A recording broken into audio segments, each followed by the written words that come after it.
Legend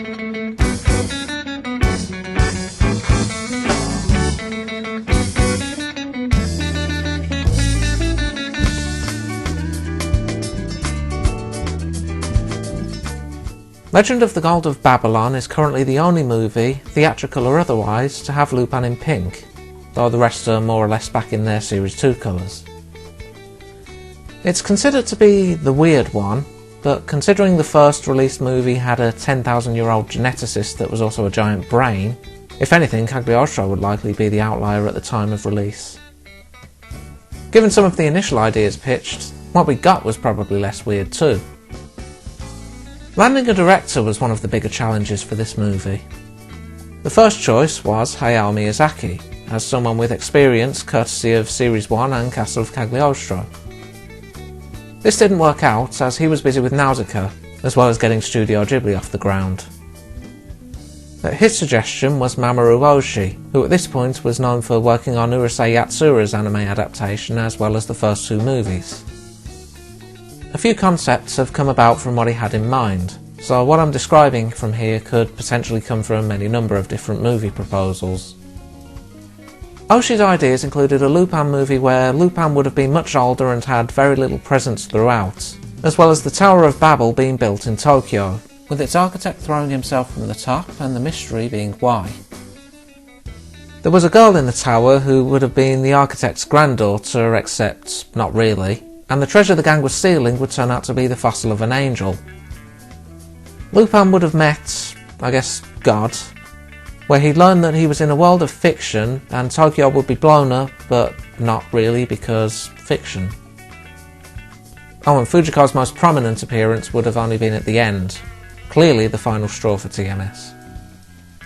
Suffice to say, this was deemed more than a bit too complicated, and Oshii left during pre-production despite being advertised as director.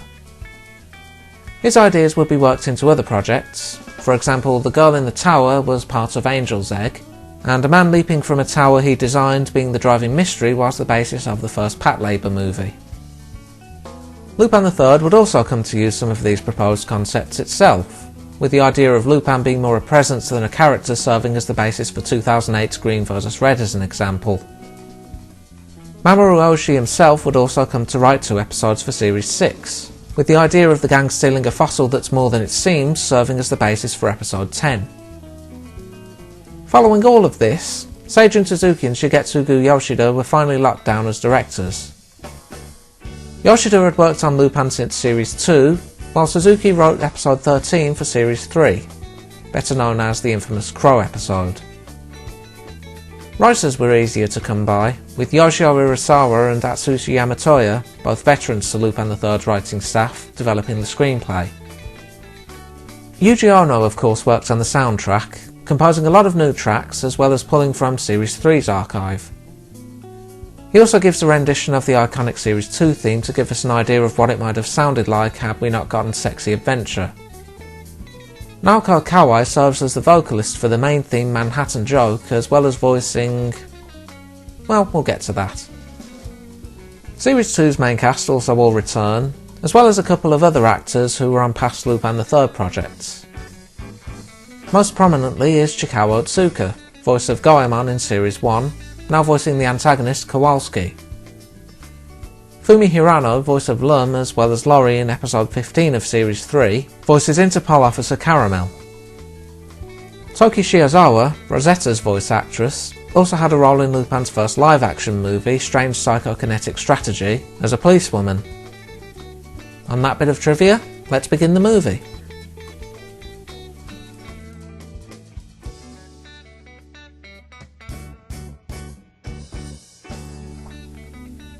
We begin on a sweep of Manhattan as the opening plays.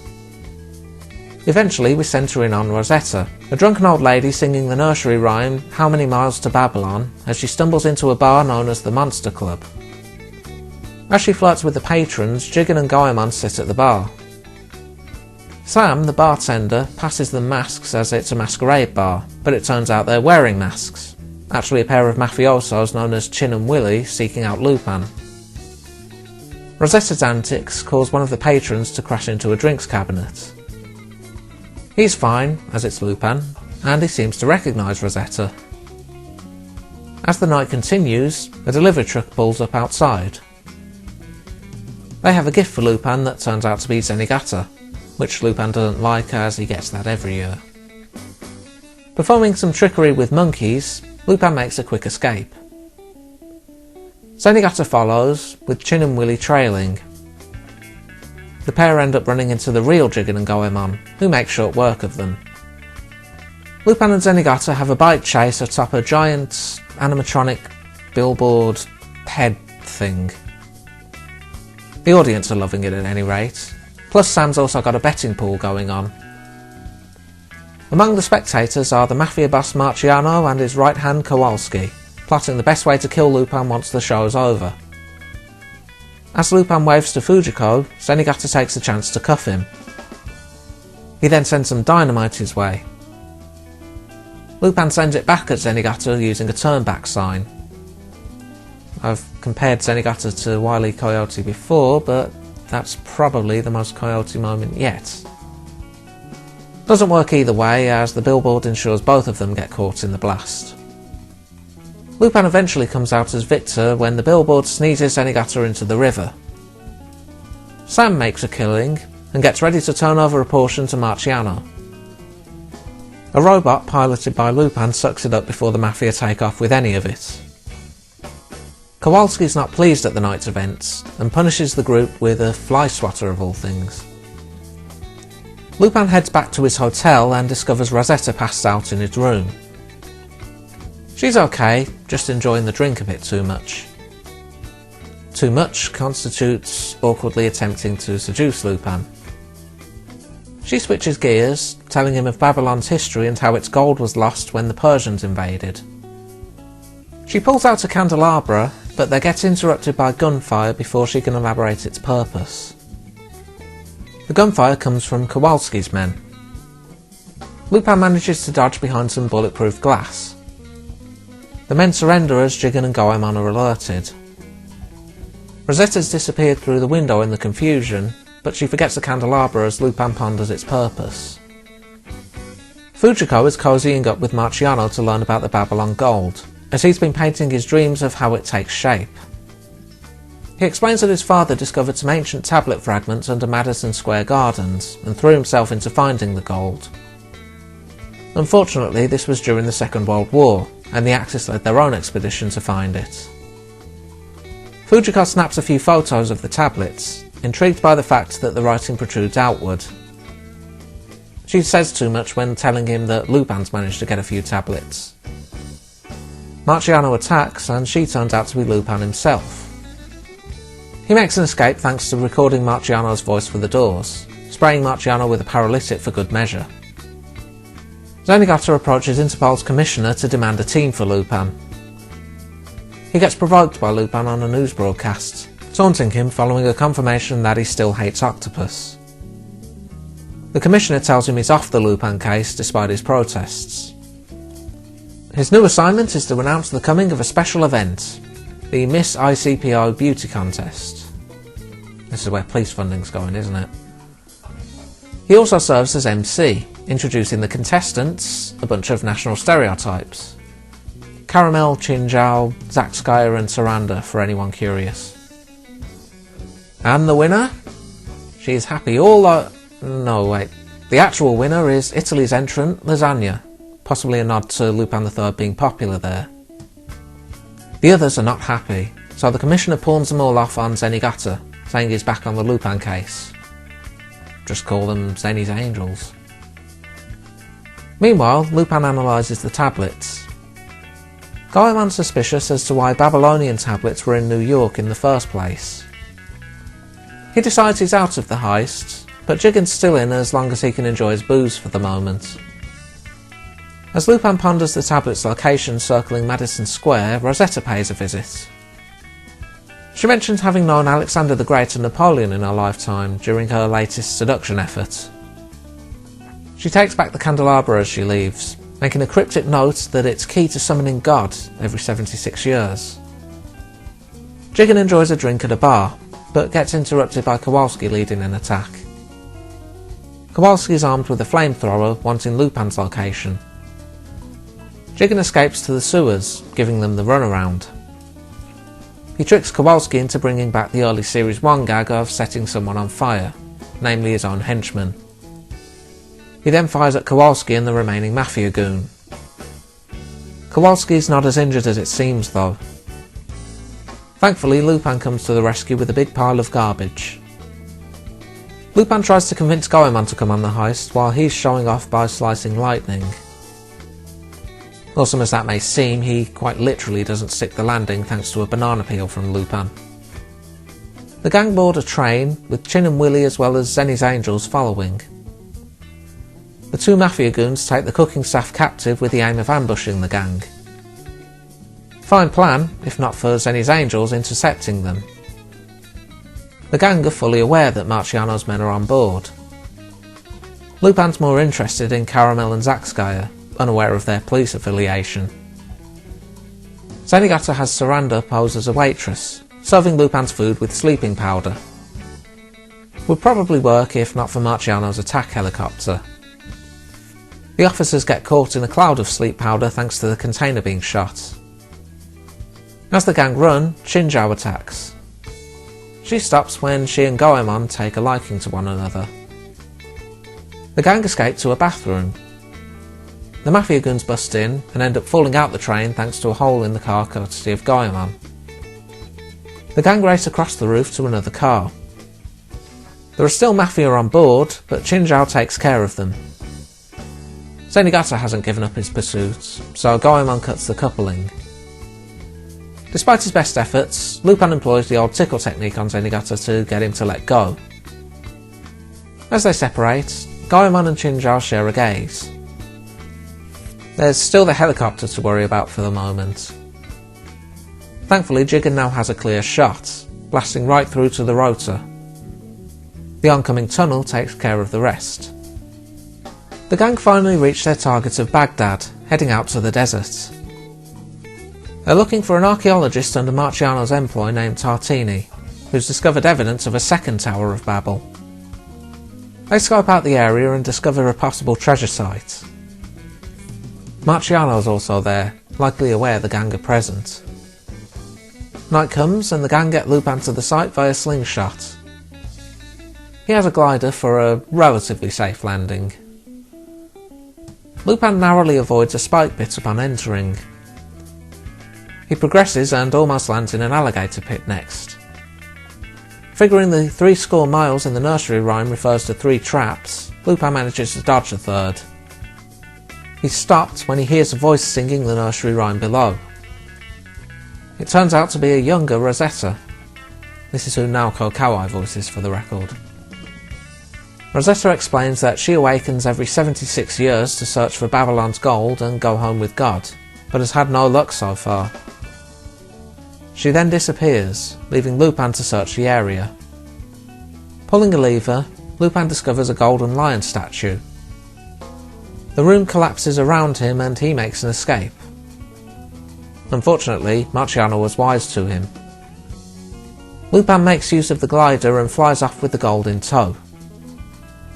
Too bad for him, a certain someone cuts his cable and sends him falling. That certain someone hooks up with Rosetta, considering ideas for what to do with their prize. Zenigata's caught up, but is having engine trouble as the others start questioning his competence. They spot some tanks and work their charm, because, you know, they were beauty contest entrants, to get them to stop.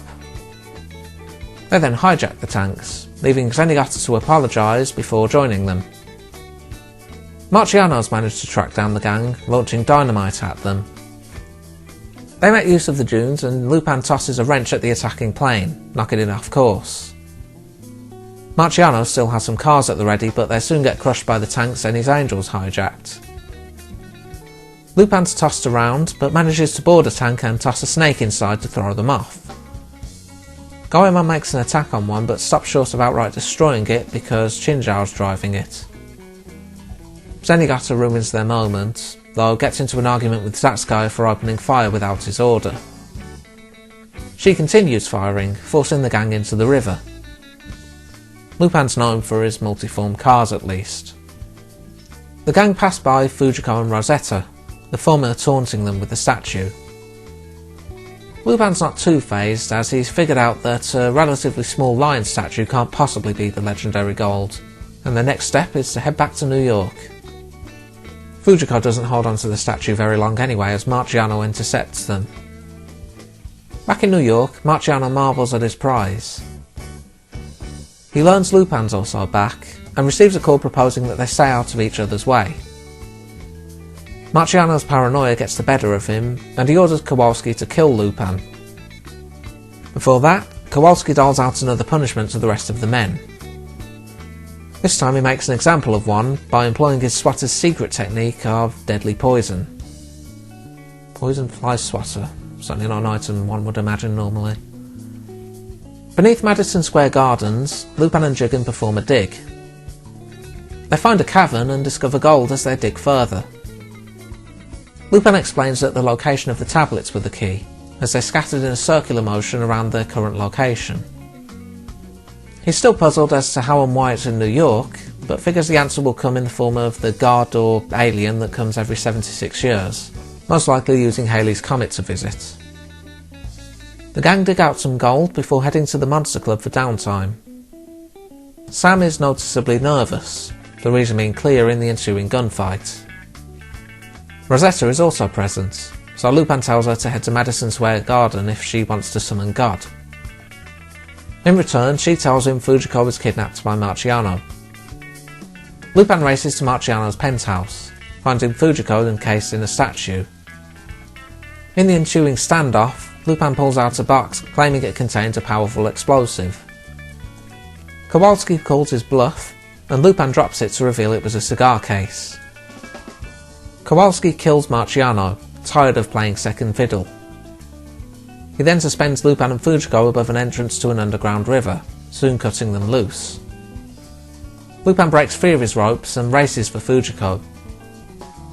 The flow carries them to a strange open area that Lupin realises is the Tower of Babel itself. He tells Fujiko the story of how God had the Babylonians construct the tower out of solid gold, but he dropped it for some reason or another, with it landing in what became New York.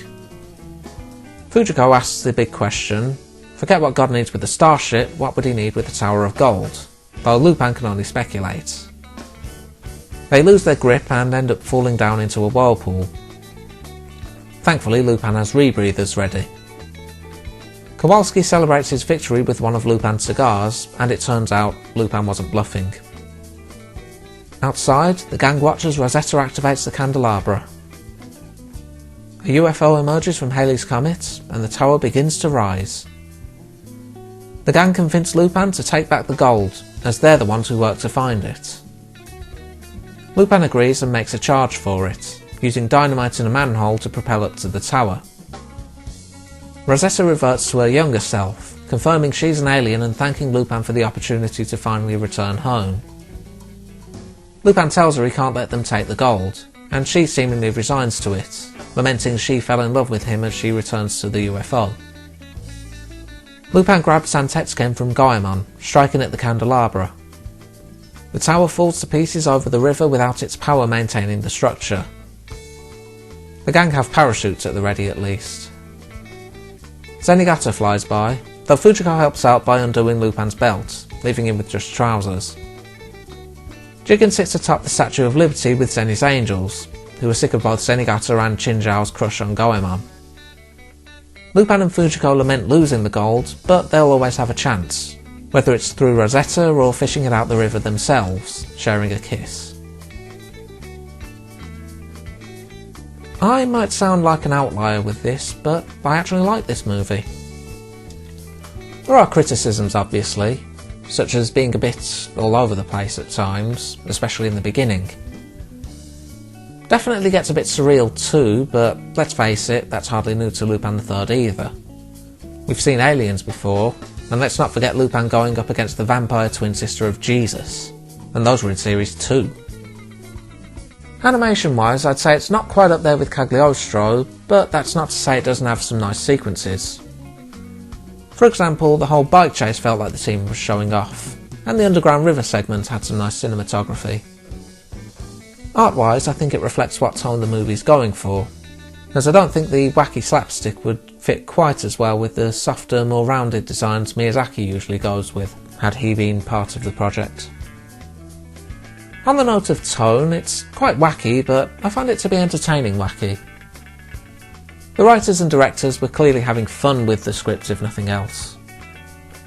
As out there as the plot twists might be, it's at least structured competently enough, even if they draw out some scenes like the bike chase, much as I enjoyed it.